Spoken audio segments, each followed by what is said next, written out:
Hello student. तो जो हमारा इससे पहले वाला लेक्चर था उस पर हम लोगों ने डिस्कस कर लिया था कि रेट्स ऑफ वेदरिंग वगैरह कैसे होती है, और उससे कुछ भी नोट नहीं किया था क्योंकि वो सेडिमेंटोलॉजी में हम लोगों ने ज़्यादा अच्छे से पढ़ लिया था। उसके आगे ये आपका सेकेंड लेक्चर है। तो इस लेक्चर में जितना भी सॉइल के बारे में है वो सारा कुछ है।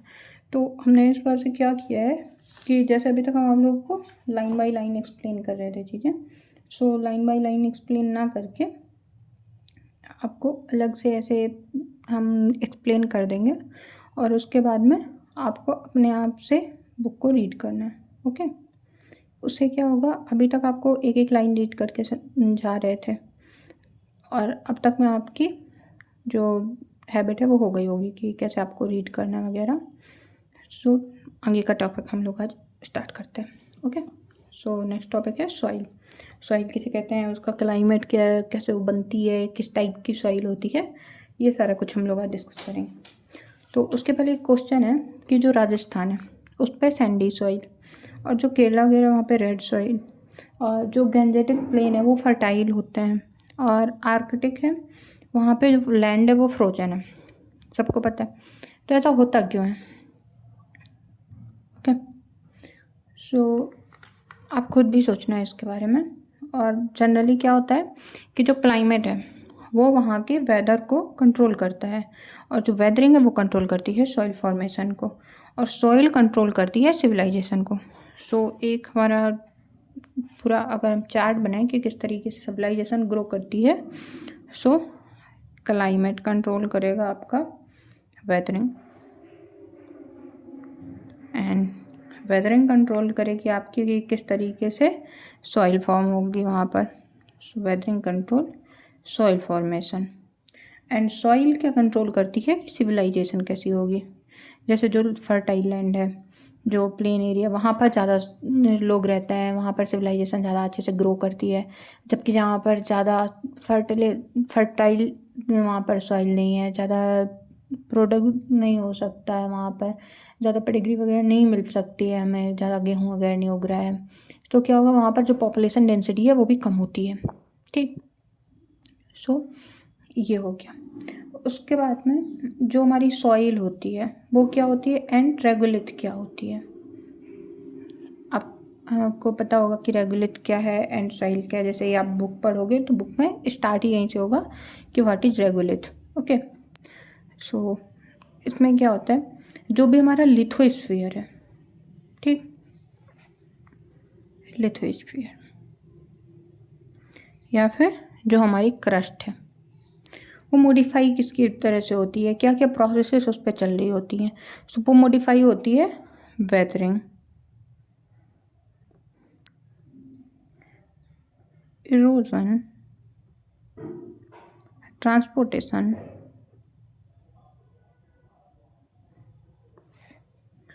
डिपोजिशन, इन सारी प्रोसेसेस के थ्रू। सो जो वेदरिंग वाली प्रोसेसेस हैं वो क्या करती हैं, उनसे मटेरियल रिमूव होता है, और डिपोजिशन में मटेरियल कहीं पर जा कर के सेटल डाउन होता है और various kind of form create करती हैं अलग अलग जो नेचुरल एजेंसीज हैं वो। ठीक, सो जो अलग अलग नेचुरल एजेंसीज हैं वो अलग अलग तरीके से लैंड फॉर्म का फॉर्मेशन करते हैं। अब जो हमारा बेड रॉक है, ठीक, जो मान लो ये कोई सा बेड रॉक है जो सॉलिड रॉक मटेरियल है हमारा, तो जो बेड रॉक है उसके ऊपर जो भी अनकंसोलिडेटेड मटेरियल है उसको हम क्या बोलते हैं, रेगोलिथ। रेगोलिथ, सो रेगोलिथ क्या होता है, इंटायर unconsolidated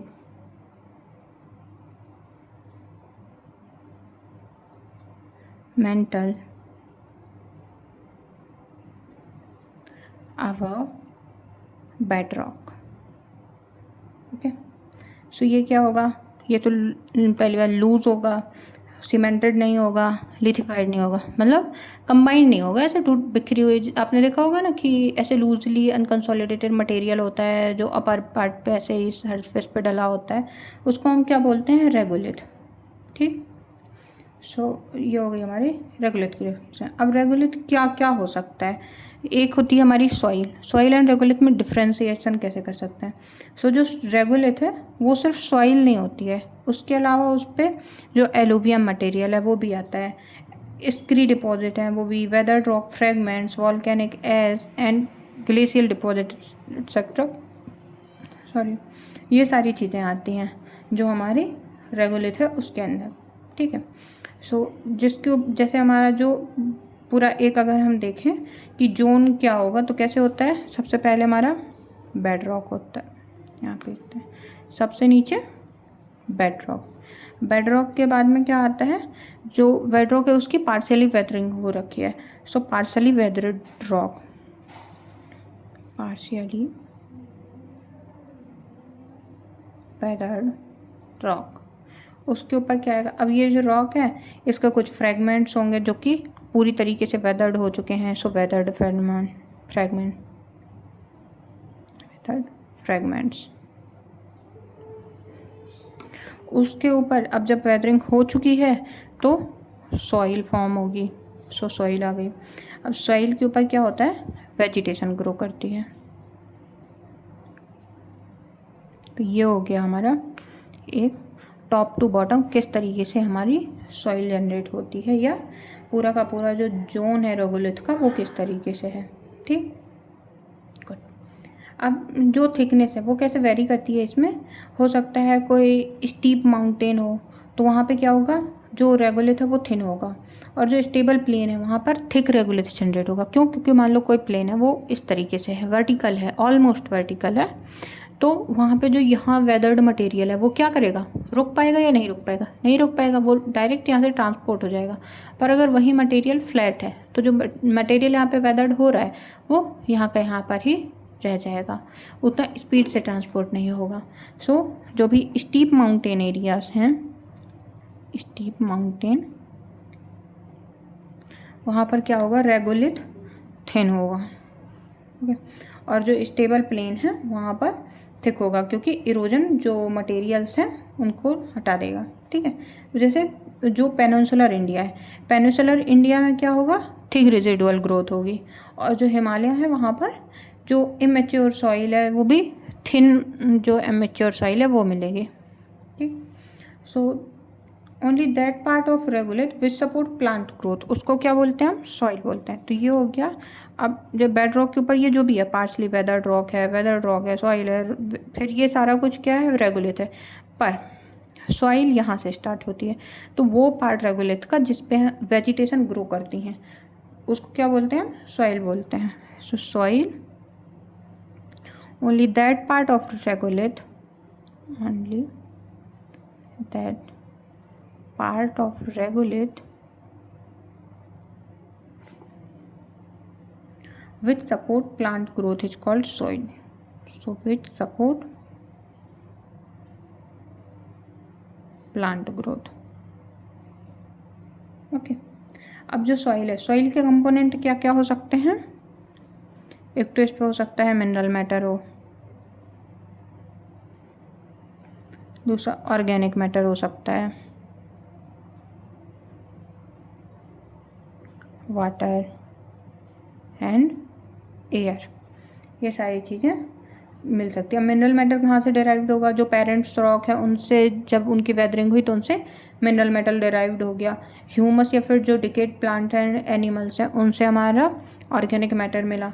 जो वाटर है वो पोर स्पेस को ऑक्यूपाई करेगा, और रूट की एयर हमारी सॉइल है उस पर क्यों होती है, क्योंकि रूट के रेस्पिरेशन के लिए ज़रूरी होती है। ठीक, तो सॉइल में क्या है, तीन तरह के सिस्टम मिलते हैं, तीनों फेज मिलते हैं, solid, liquid and gas.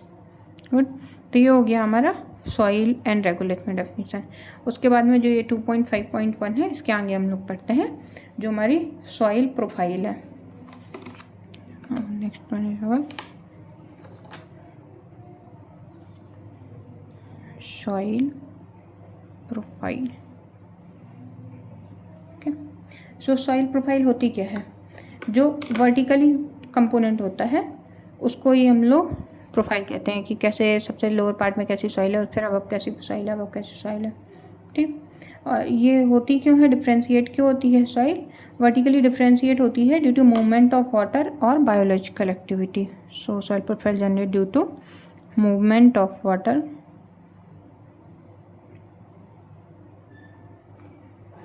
and biological activity।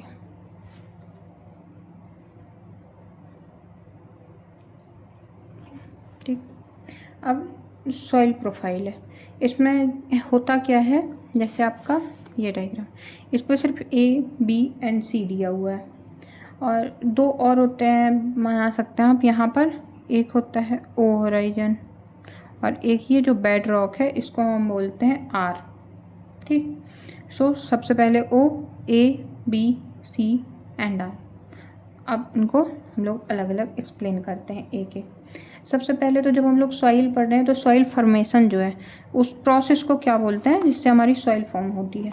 So soil formation process को बोलते हैं पैडोजेनेसिस। ये आ सकता है कहीं पर, pedogenesis, process of soil formation. Okay. अब जो ए होराइजन है, ओ क्या हो गया, जो हमारी सबसे अपर पार्ट है वो ओ है। अब जो ए होराइजन है, ए होराइजन को क्या बोलते हैं हम? Zone of illuviation. Number horizon A, that is called zone of illuviation. Illuviation मतलब जो रिमूव हो रहा है, मान लो यहाँ पर कोई भी मिनरल मैटर है, ठीक। अब ऊपर से पानी आ रहा है, बारिश हो रही है, कुछ भी हो रहा है, पानी आ रहा है, तो जो इसके मिनरल मैटर हैं वो यहाँ से लीस्ट आउट होकर के नीचे की तरफ पर्कुलेट कर रहे हैं, ठीक, नीचे जा रहे हैं इसके मिनरल मैटर। तो ये जो नीचे जा रहे हैं इस जोन को बोलते हैं जोन ऑफ इलुविएशन। तो इस पर क्या होता है? Removal of mineral downward, removal of mineral matter downward. फिर इसके बाद में इसमें क्या क्या हो सकता है? जो हमारा ए होराइजन है इसमें हमारा ऑर्गेनिक मैटर रिच हो सकता है। क्यों? क्योंकि यहीं पर तो हमारा ह्यूमस जनरेट होगा, यहाँ पर ऊपर प्लांट्स है, प्लांट्स की ग्रोथ हुई, प्लांट डिके हुए या फिर कोई भी एनिमल डिके हुआ तो ऑर्गेनिक मैटर रिच होगा। ये पॉइंट्स भी आप लिख सकते हैं, ऑर्गेनिक मैटर हाई। और बायोलॉजिकल एक्टिविटी कैसी होंगी? जब ऑर्गेनिक मैटर हाई है सो यहीं पर हमारी बायोलॉजिकल एक्टिविटी होंगी, वो भी ज़्यादा होंगी। अब ह्यूमस एक्यूमुलेशन है वो कैसा होगा? ज़्यादा होगा। कलर कैसा होगा? डार्क कलर, ठीक। क्योंकि यहाँ पर क्या है, जो भी अर्थ है उसमें ह्यूमस ज़्यादा है। ह्यूमस कैसा होता है, आपने देखा होगा ना, जो पत्तियाँ अगर कहीं पर पड़ी रहें उसके बाद वो सड़ जाती हैं तो कैसी सॉइल जनरेट करती हैं? डार्क ब्लैक सॉइल जनरेट करती हैं। यहाँ पर जो रूट्स हैं, बहुत सारे माइक्रोब्स हैं, अर्थवॉर्म्स वगैरह हैं, वो होते हैं। तो ये जो एरिया है वो एक फर्टाइल होराइजन है। सो होराइजन ए क्या होता है, इसमें मैक्सिमम फर्टिलिटी पाई जाती है, ठीक। Second one is B horizon. B horizon को क्या बोलते हैं? Zone of accumulation. वो वाला क्या था? Zone of illuviation. और ये क्या होता है? Zone of illuviation. इस पे ई था, उस पे आई होता है, zone of illuviation. Illuviation means accumulation. अब जो यहाँ पर से मटेरियल लीच्ड आउट हुआ, लीच करके डाउनवर्ड मूवमेंट्स हो गया, वो मटेरियल बी होराइजन में स्टेबल हो जाएगा, बी होराइजन में रुकेगा। तो ये स्टोर करता है, एक्यूमुलेट करता है, इसलिए इसको बोलते हैं accumulation zone of leached minerals. या इलुविएशन को भी बोल सकते हैं हम, इसको बोलते हैं accumulation of leached material,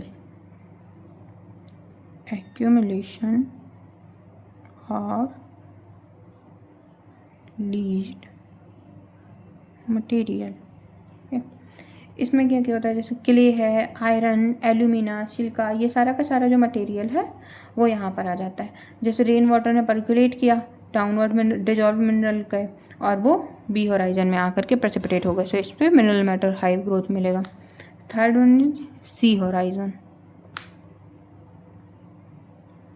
जो सी होराइजन है उसमें क्या होगा, पार्सली वेदर्ड जो पेरेंट रॉक मटेरियल है उसकी पार्सली वेदरिंग और वो यहाँ पे मिलेगा। सो ये होता है पार्शियली वेदर्ड पेरेंट मटेरियल, यहाँ पर पार्शियली वेदर्ड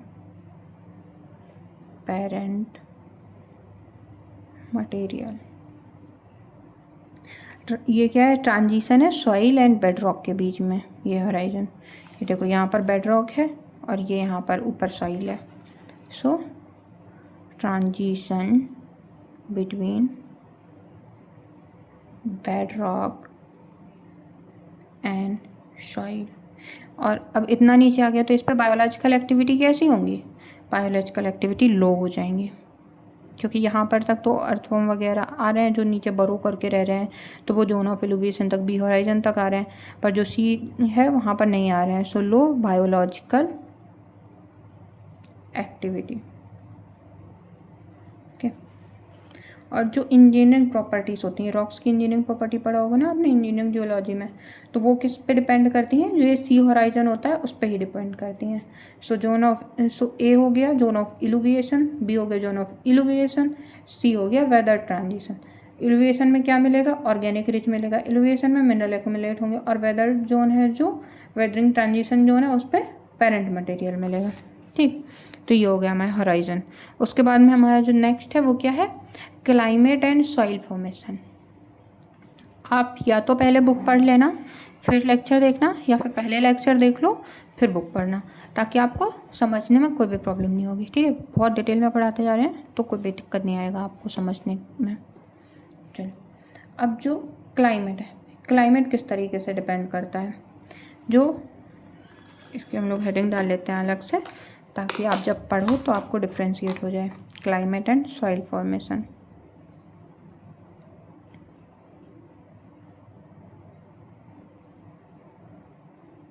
ओके, क्लाइमेट में किस तरीके से डिपेंड करती हैं चीज़ें। सो क्लाइमेट ये कंट्रोल करता है वेदरिंग को, एंड जो वेदरिंग है वो कंट्रोल करती है पैडोजेनेसिस को, और जो पैडोजेनेसिस है वो कंट्रोल करेगा किसको, सॉइल टाइप को। तो इस तरीके से जनरेट होगी। सो क्लाइमेट क्या हो गया, हमारा मोस्ट डोमिनेंट फैक्टर है किसको कंट्रोल करने के लिए, कंट्रोलिंग सॉइल फॉर्मेशन। ओके, सो जेनिस एक साइंटिस्ट हुए, तो जेनिस ने क्या कहा, सॉइल फॉर्मिंग फैक्टर्स के बारे में उन्होंने बात की है। तो वो कौन कौन से फैक्टर्स को मानते हैं, आप लिख सकते हो इनको, जेनिस सॉइल फॉर्मिंग फैक्टर्स। इन्होंने माना climate, parent rock, relief organism, time. Okay, so ये हुआ। अब जो हमारा इन्वायरमेंट है वो किस तरीके से है, जैसे एरिड क्लाइमेट सबसे पहले। सो एरिड रीजन में क्या होता है, एरिड क्लाइमेट, हमारा जो एरिड रीजन है, एरिड रीजन कैसा, जहाँ पर टेम्परेचर बहुत ज़्यादा होता है, जैसे Sahara, Thar desert, Arabian desert. Okay, यहाँ पे जो क्लाइमेट है वो कैसा रहता है, हाई डियूर्नल टेम्परेचर रेंज रहती है, मतलब पूरे दिन में टेम्परेचर कैसा रहेगा, बहुत हाई होगा, high diurnal temperature range. And rainfall low rainfall and high evaporation. जब रेनफॉल लो ही और टेम्परेचर हाई है तो क्या होगा, एवोपरेशन की रेट ज़्यादा होगी। सो डे टाइम पे क्या होगा, जब टेम्परेचर ज़्यादा है सो रॉक एक्सपेंड कर जाएगी, और जैसे ही नाइट टाइम पे टेम्परेचर फॉल करेगा, राजस्थान में हमने सुना होगा दिन में बहुत ज़्यादा गर्मी होती है, रात में बहुत ज़्यादा ठंड होती है, जो लोग वहाँ से हैं तो वो आपको बता भी सकते हैं कमेंट सेक्शन में कि कैसा है, क्योंकि हम लोग तो बुक्स में पढ़ रहे हैं। हमारे यहाँ पे जो बुंदेलखंड का रीजन है वहाँ तो हमेशा ही गर्मी ही रहती है। जो मतलब कॉमेडी की बात है, गर्मी ही रहती है, इतनी भी नहीं रहती है। तो क्या है, जो राजस्थान का एरिया है वहाँ पे क्या होता है, दिन में बहुत ज़्यादा गर्मी है और जो रात होती है उस पर ठंड पड़ती है। तो रात के टाइम पे दिन में रॉक जितनी भी एक्सपेंड हुई वो रात में जाके कॉन्ट्रैक्ट हो गई। सो ये जो रिपीटेड कॉन्ट्रैक्शन एंड आपका एक्सपेंसन है उसकी वजह से क्या होगा, थर्मल स्ट्रेस कॉज करता है और रॉक का मैकेनिकली डिसइंटीग्रेशन हो जाता है, जिसकी वजह से वहाँ पर सॉइल फॉर्म होती है। जैसे हम लोगों ने पढ़ा था ना, exfoliation, granular disintegration, thermal weathering, ये सारी चीज़ें, तो वो सब क्या होता है, इसी तरह की प्रोसेस से होता है। वेदरिंग में हम लोगों ने बहुत अच्छे से 2-2 बार पढ़ लिया है। यहाँ की जो सॉइल है उसका कैरेक्टर कैसा होगा, सो कोर्स टेक्सचर होगा, कोर्स टेक्सचर, सैंडी सॉइल मिलेगी यहाँ पर, लो ह्यूमस होगा। जब सॉइल में प्लांट्स कम ग्रोथ होंगे तो ह्यूमस कैसा होगा, लो होगा ह्यूमस, और एल्कलाइन सॉइल होगी। ओके, यहाँ पर साल्ट क्रस्ट का भी फॉर्मेशन होता है। जैसे जैसे कैपिलरी वाटर है, ग्राउंड वाटर है, वो कैपिलरी एक्शन के थ्रू राइज करेगा और इवेपोरेट हो जाएगा। तो जो भी साल्ट उस वाटर में प्रेजेंट होंगे वो सॉल्ट ऊपर आकर के सॉल्ट को प्रेसिपिटेट करते हैं, ठीक, क्योंकि जो इवेपोरेशन है वो ज़्यादा हो रहा है compare to precipitation. Evaporation greater than compare to precipitation. So जो भी वाटर कैपिलरी एक्शन के थ्रू ऊपर अर्थ सरफेस पे आया वो आकर के साल्ट के फॉर्म में प्रेसिपिटेट हो जाएगा। तो अगर कैल्शियम ज़्यादा है, चूना ज़्यादा है तो उसको कैलक्रीट, जिप्सम ज़्यादा है तो जिपक्रीट, इस तरीके से नाम दिए जाते हैं। ओके, सो वहाँ पर सैल्ट फॉर्मेशन भी होता है। एक स्पेशल टाइप की रॉक होती है, कैल्शियम बोलते हैं उसको, कैल्शियम, ये भी आपकी एरिड जोन में ही फॉर्म होती है। सो ये क्या होता है, जो क्रस्ट यहाँ पर होती है वो हार्ड क्रस्ट जनरेट होती है। सॉल्ट का प्रेसिपिटेशन हुआ उसकी वजह से हार्ड क्रस्ट। और जो परमियाबिलिटी है वो कैसी होगी, वहाँ पर ऊपर डिपॉजिट हो गया तो जो पोर स्पेस है वो इंटरकनेक्टेड नहीं रह जाएंगे, सो परमियाबिलिटी रिड्यूस हो जाएगी।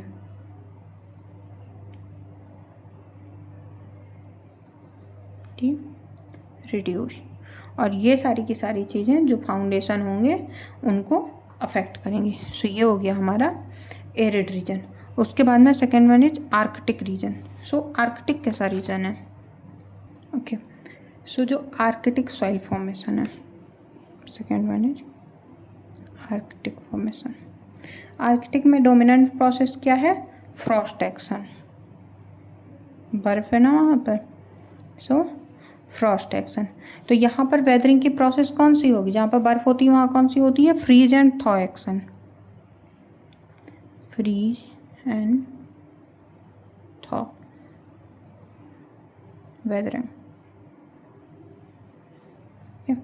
सो फ्रीज एंड थॉ में क्या होता है, जो वाटर होता है वो जो पहले से वहाँ पर जॉइंट्स या क्रैक्स डेवलप हैं उन पे चला जाता है और फिर उन पे फ्रीज हो जाता है। जब वाटर फ्रीज होता है तो उसका वॉल्यूम 9% के लगभग इंक्रीज़ होता है और वो जो वॉल्यूम इंक्रीज है वो वहाँ पे मैकेनिकल प्रेशर लगाता है जिसकी वजह से रॉक डिसइंटीग्रेट हो जाती है।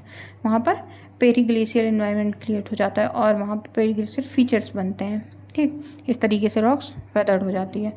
तो यहाँ पे क्या क्या होगा, पैटर्न ग्राउंड जनरेट होंगे, सॉलिडिफिकेशन होगा, फ्रॉस्ट हीविंग होगा, ये सारी प्रोसेसेस यहाँ पर जनरेट होंगी। और जो सॉइल है उसका कैरेक्टरिस्टिक कैसा होगा, एक तो यहाँ पे शैलो सॉइल होगी, इमैच्योर होगी, मैच्योर, इमैच्योर, सब मैच्योर, यह भी अपन लोगों ने कल ही के स्टडी के लेक्चर में पढ़ा है ना। पुअरली ड्रेन्ड होगी, पुअरली ड्रेन्ड, एंड यहाँ पे वाटर तो है ही, सो यहाँ पर क्या होगा, ऑर्गेनिक एक्यूमुलेशन हो रहा होगा, ऑर्गेनिक एक्यूमुलेशन। यहाँ पे परमाफ्रॉस्ट भी जनरेट होती है। ओके, तो परमाफ्रॉस्ट किससे रिलेटेड है वो आप याद रख सकते हो, परमाफ्रॉस्ट। ये क्या होता है, परमानेंटली फ्रोजन सबसॉइल होती है, परमानेंटली फ्रोजन सबसॉइल। ओके, जब परमाफ्रॉस्ट मेल्ट होता है कभी कभी क्लाइमेट चेंज की वजह से, तो ये क्या जनरेट करता है, परमाफ्रॉस्ट रिलीज करता है मीथेन गैस को भी।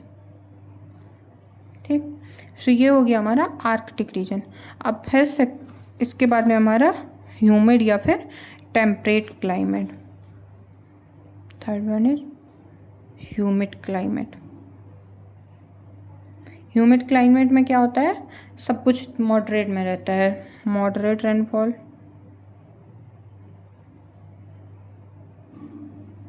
And moderate temperature. ओके, तो इसकी वजह से जो फिजिकल एंड केमिकल वेदरिंग है दोनों की दोनों ही यहाँ पर एक्टिव हो जाएगी। सो एक्टिव लीचिंग प्रोसेस भी होगी क्योंकि वहाँ पे कोनिफेरस वेजिटेशन है, और लीचिंग कैसी है, केमिकल प्रोसेस है, और टेम्परेचर है, बारिश भी हो रही है, तो उसकी वजह से क्या हो रहा है, वहाँ पे मैकेनिकल डिसइंटीग्रेशन भी चल रहा होगा, तो यहाँ पे दोनों ही प्रोसेसेस होती हैं। तो यहाँ का मेनली फीचर क्या रहेगा, एस ग्रे और ए हॉराइजन की सॉइल मिलेगी, उसका कलर क्या होगा, एस ग्रे, ए हॉराइजन मिलेगा मोस्टली। आयरन जो यहाँ पर होगा वो किस पे लीचिंग के थ्रू एक्यूमुलेट हो जाएगा, बी हॉराइजन में। सो एफ का एक्यूमुलेशन मिलेगा बी हॉराइजन में, और एक डिस्टिंक्ट सॉइल प्रोफाइल डेवलप हो जाएगी यहाँ पर। सो डिस्टिंक्ट सॉइल प्रोफाइल होगी इसका। जो ए हॉराइजन है वो लाइट कलर में हो जाएगा, और जो बी हॉराइजन है उस पर आयरन कंटेंट वगैरह ज़्यादा होने की वजह से ये ज़्यादा हो जाएगा। ये कॉमनली कहाँ पर मिल रहा है, जैसे कनाडा, रशिया, नदर्न यूरोप वाला एरिया है ना, वहाँ पर मिल रहा है। उसके आपको एग्जांपल इसमें दिए गए होंगे, I think humid, tropical. Okay, humid हो गया। थर्ड वन है आपका tropical climate. Tropical climate, tropical में क्या होता है, टेम्परेचर हाई होगा और रेनफॉल भी इंटेंस होगी। So high temperature and intense rainfall होगी। तो इसकी वजह से यहाँ पे कौन सी प्रोसेस डोमिनेट करेगी, केमिकल वेदरिंग की प्रोसेस डोमिनेट करेगी। तो यहाँ पर सॉइल कैसे फॉर्म होगी, ड्यू टू लेटराइजेशन एक्शन। जो भी हमारे सिलिकेट रॉक हैं उनका क्या होगा, हाइड्रोलाइसिस हो जाएगा, लीचिंग होगी जिससे सिलिका रिमूव होगी। सिलिका रिमूव होने से क्या होगा, आयरन और एल्यूमिनियम के जो आयन वो रिड्यूस हो जाएंगे, जिसकी वजह से, और उसका जो रेसिडुअल है वो एक्यूमुलेट हो जाएगा, जिसकी वजह से क्या होगा, लेटराइट का फॉर्मेशन होगा। तो आप लेटराइजेशन को अगर अलग से लिखना भी चाहें तो लिख सकते हैं कि सिलिकेट रॉक है, उसकी वेदरिंग हुई रॉक, उसके वेदरिंग किस किस प्रोसेस से हुई, हाइड्रोलाइसिस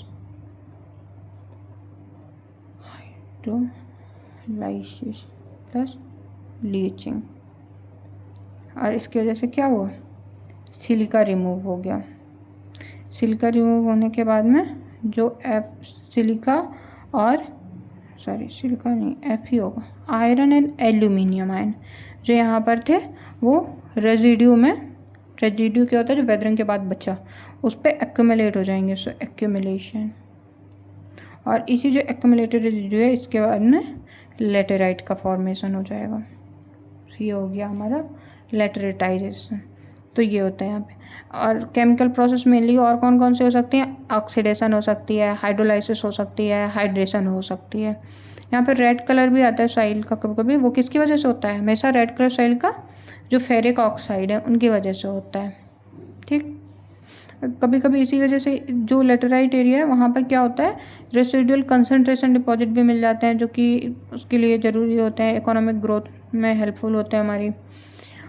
जो यहाँ की प्रॉपर्टी वो कैसी होगी, हार्ड होगी, जो एक्सपोज्ड एरिया है वहाँ पे, और कहीं पे सॉफ्ट होगी लेटराइट, क्योंकि क्या होती है, सॉफ्ट होती है। न्यूट्रिएंट पुअर होगी, और यहाँ पर लीचिंग जैसी होगी, बहुत तेज़ होगी। सो न्यूट्रिएंट पुअर होगी, क्यों, क्योंकि सारा मटेरियल तो लीस्ट कर करके चला जा रहा है ना। सो लेटराइट सॉइल कैसी होती है, nutrient poor, because intense leaching removes basis.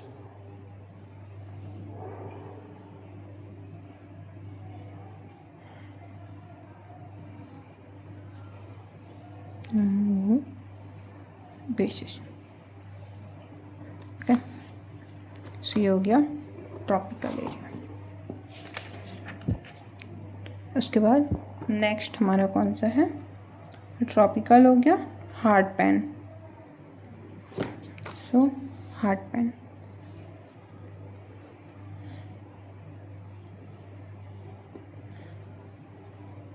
अब जो हार्ड पैन है उसमें क्या होता है, जो रेन वाटर है वो सिलिका को उस पर लीचिंग एक्शन करने की वजह से क्या होता है, डाउनवर्ड मूव करता है। जो सिलिका है वो सीमेंट पार्टिकल्स के साथ में मिलके प्रेसिपिटेट हो जाती है। ठीक, तो ये अलग अलग तरीके का हार्ड पैन बनाता है, जैसे clay pan, iron pan, calcite plain, उसको ये कैल्सीप्लेन पैन बोला जाता है। ठीक, ये इसका एडवांटेज क्या होता है, ये एक स्ट्रॉन्ग बियरिंग लेयर होती है, स्ट्रॉन्ग बियरिंग लेयर। ओके, और डिसएडवांटेज क्या होगा इसका, कि जो ड्रेनेज है वो पुअर होगा। So this one is advantage and disadvantage. क्या होगा आपका, कि पुअर ड्रेनेज होगा, क्योंकि ये हार्ड पैन है ना, यहाँ पे डिपॉजिट हो गया है, और रूट पेनिट्रेशन में डिफ़िकल्टी आएगी, पेनिट्रेट नहीं कर पाएंगे यहाँ पर, रूट पेनिट्रेशन डिफ़िकल्ट हो जाएगा। तो ये होता है यहाँ पे हार्ड पैन में। उसके बाद में अपना सॉइल टाइप कैसी होती है, रेजिडुअल सॉइल क्या होती है, ट्रांसपोर्टेड सॉइल क्या होती है। सो सॉइल क्या है अपना नेक्स्ट टॉपिक है, सॉइल टाइप। ओके,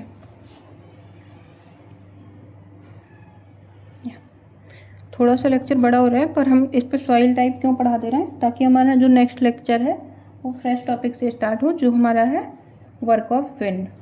ओके, सो रेजिडुअल सॉइल फर्स्ट है। रेजिडुअल सॉइल कैसे फॉर्म होती है, इन सीटू प्रोसेसेस के थ्रू।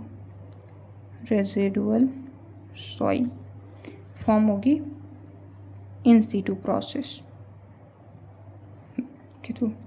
और इसके कैरेक्टरिस्टिक क्या होंगे, क्योंकि ये इन सीटू फॉर्म हुई है तो जो पेरेंट रॉक है उसी से बनी है, सो ये रिलेट करती है पेरेंट रॉक से, so related to parent rock. Okay, और ग्रेडेशन भी होगा, so gradational transition downward, gradational transition downward and chemically altered. Okay, जैसे लेटराइट सॉइल है वो वहीं पे बनती है, टेरा रोसा है वो वहीं पे बनता है, पीट बोग, ये सारे के सारे एग्जाम्पल हैं। सो आप अगर चाहो तो लिख भी सकते हो इसके एग्जाम्पल, सॉरी, लेटेराइट, टेरा रोसा, पीट बोग। ठीक, ये हो गई जो वहीं पर बन रही है, वो हो गई residual soil, in situ place पे ग्रो कर रही है। ट्रांसपोर्टेड सॉइल, जिस पे ट्रांसपोर्टेशन डोमिनेंट होता है।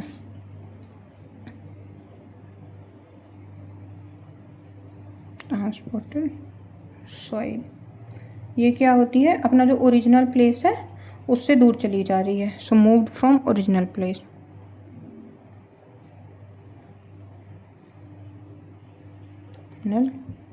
प्लेस, ठीक, तो ये क्या होगी, जो वहाँ पर अंडरलाइंग बेड रॉक है उससे रिलेटेड हो, ज़रूरी तो नहीं है, ये वहीं की वहीं डली थी इसलिए वो बेड रॉक से रिलेटेड थी, सो ये रिलेटेड नहीं होगी, अनरिलेटेड। एक सेकेंड,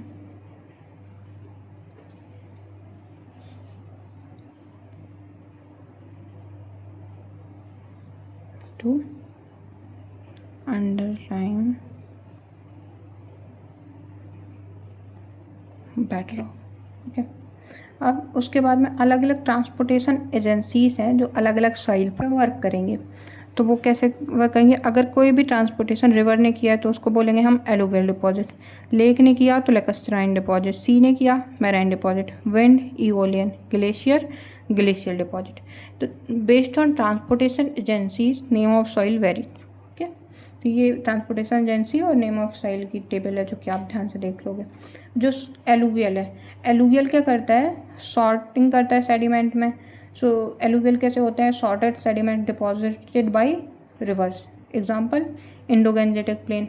लेकिस्टाइन में क्या होगा, जो फाइन ग्रेन लैमिनेटेड सेडिमेंट है वो जनरेट होंगे। मैराइन में salt rich coastal sediment generate होंगे। इयोलिन में well sorted wind blown sediment होंगे जैसे कि लोएस्ट डिपॉजिट होता है। ग्लेशियर में अनसॉर्टेड डिपॉजिट होंगे जिनको हम टिल कहेंगे। अब ग्लेशियर में एक और डिपॉजिट होता है जिसमें सॉर्टिंग हो रखी होती है, उस डिपॉजिट को क्या बोलते हैं ये आप बताओगे, ठीक है। सो क्लाइमेट के बेस पे हम लोग अगर एक चार्ट बनाना चाहें तो कैसा बनेगा वो, अगर हम डालें क्लाइमेट वेदरिंग सॉइल एंड की फीचर। क्लाइमेट में एरिड, एरिड पे कैसी सॉइल वेदरिंग प्रोसेस चल रही थी, मैकेनिकल, एंड मैकेनिकल प्रोसेस से सॉइल कैसी जनरेट हो रही थी हमारी एरिड में, डेजर्ट सॉइल। डेजर्ट सॉइल में क्या था, सॉल्ट क्रस्ट जनरेट हो रही थी, क्यों, ड्यू टू कैपिलरी एक्शन। उसके बाद आर्कटिक में क्या था, फ्रॉस्ट एक्शन चल रहा था, वहाँ पे टेम्परेचर बहुत कम था। फ्रॉस्ट एक्शन से कौन सी सॉइल जनरेट हुई थी, फ्रोजन सॉइल या फिर परमाफ्रॉस्ट जनरेट हो रहा था। सो इस पे परमाफ्रॉस्ट। उसके बाद थर्ड वन क्या है अपना, टेम्परेट में क्या एक्शन चल रहा था, मिक्स्ड एक्शन था, केमिकल एंड फिजिकल का। वहाँ पे सॉइल कैसी बन रही थी, पोडोजोल बन रही थी, पोडोजलाइजेशन हो रहा था और अलग अलग टाइप के हॉराइजन डेवलप हो रहे थे। सो हॉराइजन डेवलपमेंट।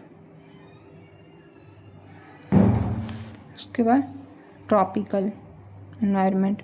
ट्रॉपिकल में क्या था, केमिकल एक्शन प्रोमिनेंट था। केमिकल एक्शन प्रोमिनेंट होने से कौन सी सॉइल बन रही थी, रेसिडुअल सॉइल थी, लेटराइट सॉइल। लेटराइट में क्या था, FeNaL का एक्यूमुलेशन हो रहा था। सो ये हो गया हमारी एक समरी टेबल जो भी हम लोगों ने 2 पेज में लिखा वो। सो किस तरीके से हमारी सॉइल जनरेट हो रही थी, कैसा वहाँ पर क्लाइमेट है, क्लाइमेट ने किसको इफेक्ट किया, वेदरिंग को, वेदरिंग ने किया सॉइल फॉर्मेशन को, सॉइल फॉर्मेशन ने सॉइल प्रॉपर्टीज़ को, और सॉइल प्रॉपर्टी ने इंजीनियरिंग को, वहाँ की एग्रीकल्चर को, वहाँ के सिविलाइजेशन को, ठीक। तो सॉइल क्या है, सिर्फ ऐसे लूज अर्थ मटेरियल नहीं है, वो एक डायनेमिक जियोलॉजिकल बॉडी है जो कि रिफ्लेक्ट करती है interaction climate, topography, biological activity and geological time. Okay, तो आपसे कोई बोले तो आप सॉइल की एक इन डिटेल डेफिनेशन उसको बता सकते हैं बेस्ड ऑन योर अंडरस्टैंडिंग, जो भी अभी आपने इससे पढ़ा कि soils are not mainly loose earth material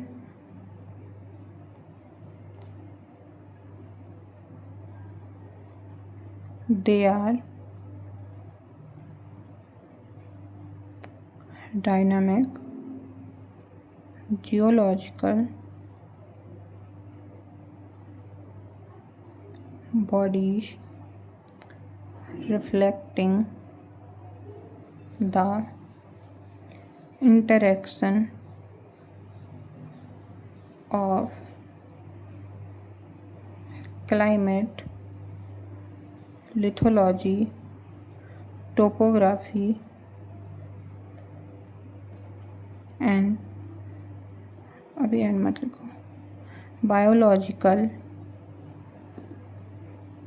activity and geological time.